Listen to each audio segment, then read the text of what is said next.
ନମସ୍କାର, ମୁଁ ହର୍ଷ ପରିଛା। ମୋର ୟୁଟ୍ୟୁବ ଚ୍ୟାନେଲକୁ ମୁଁ ଆପଣମାନଙ୍କୁ ସ୍ୱାଗତ ଜଣାଉଛି। ଏ ଭିଡ଼ିଓରେ ଆମେ ଆଲୋଚନା କରିବା ମଧ୍ୟପ୍ରଦେଶର ଇନ୍ଦୋରରେ ଯେଉଁ ମିନେଟେଡ୍ ୱାଟର ପାଇଁ ଯେ ସମସ୍ତ ଝାଡ଼ା ବାନ୍ତି ବ୍ୟାପିଛି ତାର ତମାମ ବିବରଣୀ ଉପରେ ଆମେ ଆଲୋଚନା କରିବା, ଯେଉଁଥିରେ କି ଅନେକ ଲୋକ ମୃତାହତ ହୋଇଛନ୍ତି ଏବଂ ଅନେକ ଲୋକ ହସ୍ପିଟାଲାଇଜ ହୋଇଛନ୍ତି ଏବଂ ବିଭିନ୍ନ ପ୍ରକାର ତୁମ୍ବି ତୋଫାନ ଚାଲିଛି। ଏହାରି ପରିପ୍ରେକ୍ଷୀରେ ଆମେ ସମସ୍ତ ବିଷୟ ଆଲୋଚନା କରିବା, କିନ୍ତୁ ତା ପୂର୍ବରୁ ମୁଁ ଆପଣମାନଙ୍କୁ ଅନୁରୋଧ କରିବି ଭିଡ଼ିଓଟି ପ୍ରଥମରୁ ଶେଷ ପର୍ଯ୍ୟନ୍ତ ଦେଖିବେ ଏବଂ ଲାଇକ୍ ସେୟାର ସବସ୍କ୍ରାଇବ କରିବାକୁ ଜମାରୁ ଭୁଲିବେ ନାହିଁ। ଇନ୍ଦୋର ଜିଲ୍ଲାର ଭାଗୀରଥପୁର ଅଞ୍ଚଳରେ ଦୂଷିତ ପାଣି ପିଇ ବର୍ତ୍ତମାନ ସୁଦ୍ଧା ଯାହା ସଦ୍ୟତମ ରିପୋର୍ଟ ଅନୁଯାୟୀ 14 ଜଣଙ୍କର ମୃତ୍ୟୁ ହୋଇଛି ଏବଂ ଯାହା ମୃତ୍ୟୁ ପରେ ବର୍ତ୍ତମାନ ଯେଉଁମାନେ ପ୍ରପୀଡ଼ିତ ଅଛନ୍ତି ଅତି କମରେ 250ରୁ ଅଧିକ ଲୋକ ଅସୁସ୍ଥ ହୋଇଛନ୍ତି ଏବଂ ସେମାନେ ବିଭିନ୍ନ ପ୍ରକାର ମେଡିକାଲରେ ଭର୍ତ୍ତି ହୋଇଛନ୍ତି। ଏହାରି ପରିପ୍ରେକ୍ଷୀରେ ନ୍ୟାସନାଲ ହ୍ୟୁମାନ ରାଇଟ୍ କମିଶନ, ଜାତୀୟ ମାନବାଧିକାର କମିଶନ ଗୁରୁବାର ଦିନ ମଧ୍ୟପ୍ରଦେଶର ସରକାରଙ୍କୁ ଚିଠି ଲେଖି ଜାରି କରିଛନ୍ତି ବା ନୋଟିସ ଜାରି କରିଛନ୍ତି ଯେ ତାର ତମାମ ବିବରଣୀ ଉପରେ ଆମକୁ ଅନୁଧ୍ୟାନ କରି ବିବରଣୀ ପ୍ରଦାନ କରନ୍ତୁ। ରିପୋର୍ଟ ଅନୁଯାୟୀ ଯାହା କୁହାଯାଇଛି, ସ୍ଥାନୀୟ ଲୋକମାନେ କିଛି ଦିନ ଧରି ଯେ ଦୂଷିତ ପାଣି ପିଇବା ଯୋଗୁଁ ଏଇଭଳି ଭାବରେ ବିଭିନ୍ନ ଲୋକ ବିଭିନ୍ନ ବ୍ୟକ୍ତି ବିଶେଷ ଭାବରେ ଛୋଟରୁ ବଡ଼ ପର୍ଯ୍ୟନ୍ତ ଇଭେନ୍ ତ ଆପଣଙ୍କର ଅ, ଜାଣିପାରିବେ ଯେ 6 ମାସର ଶିଶୁ ମଧ୍ୟ ଗତକାଲି ମୃତ୍ୟୁ ହୋଇଛି।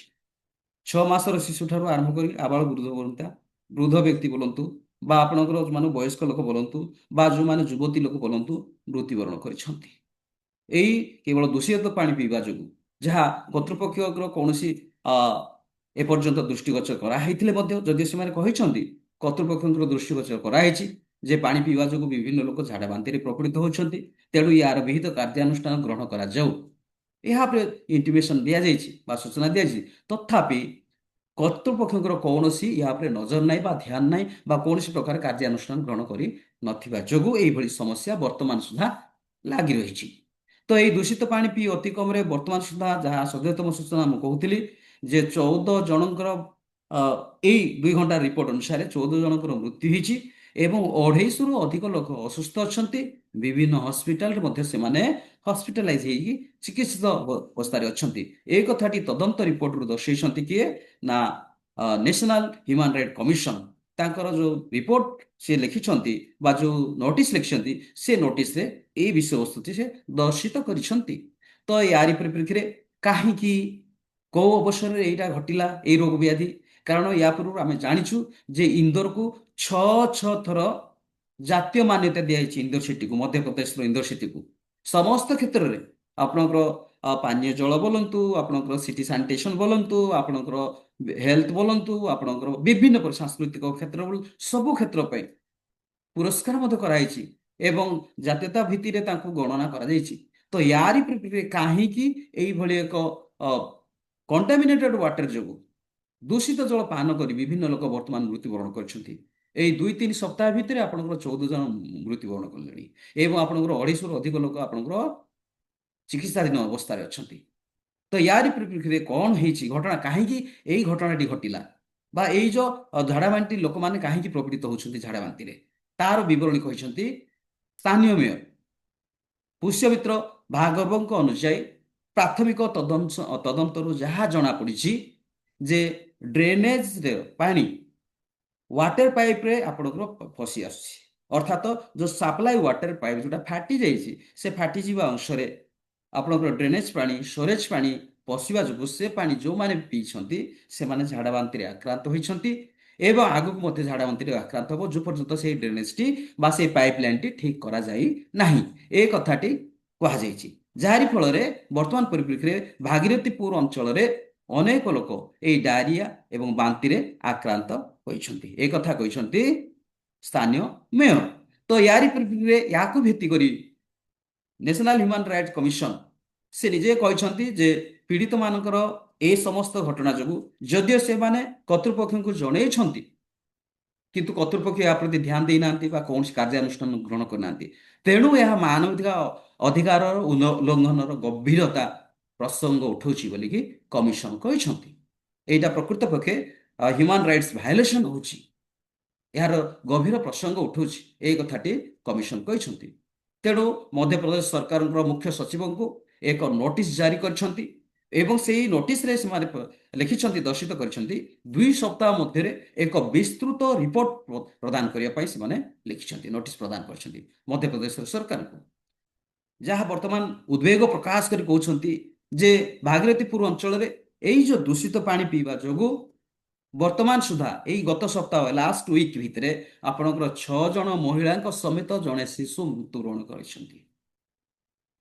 6 ଜଣ ମହିଳାଙ୍କ ସମେତ ଜଣେ ଶିଶୁ ମୃତ୍ୟୁବରଣ କରିଛନ୍ତି ଏବଂ ଆଉ ଜଣେ ବୃଦ୍ଧ ବ୍ୟକ୍ତି ମୃତ୍ୟୁବରଣ କରିଛନ୍ତି। ସର୍ବମୋଟରେ ଏହି ସପ୍ତାହରେ 8 ଜଣଙ୍କର ମୃତ୍ୟୁ ହୋଇଛି, ଯାହା ସ୍ଥାନୀୟ ଲୋକ କହିଛନ୍ତି କମିଶନକୁ।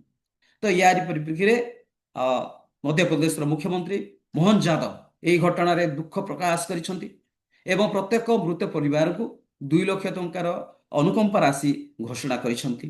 ଏବଂ ସେ ଆହୁରି କହିଛନ୍ତି ଯେଉଁମାନେ ବି ବର୍ତ୍ତମାନ ସୁଦ୍ଧା ବିଭିନ୍ନ ହସ୍ପିଟାଲରେ ହସ୍ପିଟାଲାଇଜ ହେଇ ଚିକିତ୍ସିତ ହେଉଛନ୍ତି ସେମାନଙ୍କୁ ସମ୍ପୂର୍ଣ୍ଣ ସେମାନଙ୍କ ଖର୍ଚ୍ଚ ସରକାର ବହନ କରିବେ ଏବଂ ଉତ୍କୃଷ୍ଟ ଧରଣର ଚିକିତ୍ସା ଦିଆଯିବା ପାଇଁ ସେ ଇନଷ୍ଟ୍ରକ୍ସନ ମଧ୍ୟ ଦେଇଛନ୍ତି ସମସ୍ତ ଅଫିସିଆଲକୁ। ଅବଶ୍ୟ ସମୟ କ୍ରମେ ବିଭିନ୍ନ ପ୍ରକାର ବ୍ୟବସ୍ଥା ଦେଇକି ଆମେ ଗତି କରୁଛୁ, ବିଭିନ୍ନ ପ୍ରକାର ସମସ୍ୟା ହେବ, କିନ୍ତୁ ଏଇଟା ଦୁଃଖର ବିଷୟ ଏଇଟା ଯେ ଡ୍ରେନେଜ ଦେଇକି ଯୋଉ ପାଇପ୍ ଯାଇଛି ତା ପ୍ରତି କର୍ତ୍ତୃପକ୍ଷଙ୍କର କୌଣସି ନଜର ନାହିଁ। କାରଣ ଡ୍ରେନେଜ ଷ୍ଟୋରେଜ ଦେଇକି ଯୋଉ ପାଇପ୍ ଦିଆଯାଇଛି ଭିତରେ ତା ପ୍ରତି କୌଣସି ପ୍ରକାର ସେଫ୍ଟି ନିଆଯାଇ ନାହିଁ, ଯାହାରି ଫଳରେ ପାଇପ୍ ଫାଟିଗଲା, ପାଇପ୍ରେ ଡ୍ରେନେଜର ପାଣି ପଶିଗଲା ଏବଂ ସେ ପାଣି ସମସ୍ତେ ପିଉଛନ୍ତି, ଯାହା ତଦନ୍ତ ରିପୋର୍ଟରୁ ମେୟର କହିଛନ୍ତି। ଏଇଟା ଥିଲା ପ୍ରକୃତ ପକ୍ଷେ ଆଜିର ସମ୍ପୂର୍ଣ୍ଣ ତାଜା ସୂଚନା ଏବଂ ଏହି ମାଧ୍ୟମରେ ମୁଁ ସମସ୍ତ ଯେଉଁମାନେ ବି ଦେଖୁଛନ୍ତି ଏ ଭିଡ଼ିଓଟି ସମସ୍ତଙ୍କୁ ଅନୁରୋଧ କରିବି, ଯେତେବେଳେ ବି ଆପଣମାନେ ପାଣି ପିଉଛନ୍ତି ଭଲ ପାଣି ପିଇବାକୁ ଚେଷ୍ଟା କରିବେ ଏବଂ ଯଦି କିଛି ପାଣି ଅସୁବିଧା ହେଉଛି ଫୁଟେଇକି ପିଇବା ପାଇଁ ଚେଷ୍ଟା କରିବେ। ଯାହାକି ବର୍ତ୍ତମାନ ଆମେ ଯଦି ଏଇଠି ଇତିହାସ ଭଳି ଯଦି ଦେଖିବା, ଜଣେ ବୁଢ଼ା ସେ କ'ଣ କରୁଥିଲେ ନା ସବୁବେଳେ ରୋଡ କଡ଼ରେ ବସିକି ସମସ୍ତଙ୍କୁ ରୋଡକୁ ଅନଉଥିଲେ, କିନ୍ତୁ ଗତକାଲି ତାକୁ ଦେଖାଯାଉଛି ଚେୟାର ପଡ଼ିଛି, ବୁଢ଼ା ନାହିଁ। ବୁଢ଼ା କ'ଣ ହେଇଗଲା ନା ବୁଢ଼ା ଏଇ ଦୂଷିତ ଜଳ ପାନ କରି ସେ ମୃତ୍ୟୁବରଣ କରିଛି। ଆହୁରି ଗୋଟେ କଥା କହିବି, ଏଇ ଭିତରେ ଯାହା କୁହାଯାଇଛି 2 ଜଣ ସ୍ୱାମୀ ସ୍ତ୍ରୀ ବାସ କରୁଥିଲେ ଏଇ ଯୋଉ ଭାଗୀରଥୀପୁରରେ ସ୍ୱାମୀ ସ୍ତ୍ରୀ ବାସ କରୁଥିଲେ। ସ୍ୱାମୀ କ'ଣ କଲା ନା ବିଳମ୍ବିତ ରାତ୍ରିରେ ଆସିଲା ଏବଂ କିଛି ଝିଲପି ନେଇକି ଆସିଲା। ସେ ଜଲପି ନେଇକି ଯେତେବେଳେ ଆସିଲା ସେ ଖାଇଲେ, ତା ସ୍ତ୍ରୀ ମଧ୍ୟ ଖାଇଲା ଏବଂ ତାଙ୍କର ଯେଉଁମାନେ ଜ୍ଞାତି କୁଟୁମ୍ବ ଅଛନ୍ତି ସେମାନଙ୍କୁ ମଧ୍ୟ ଦେଲେ। ଖାଇଲା ପରେ ସମସ୍ତେ ଶୋଇଲେ।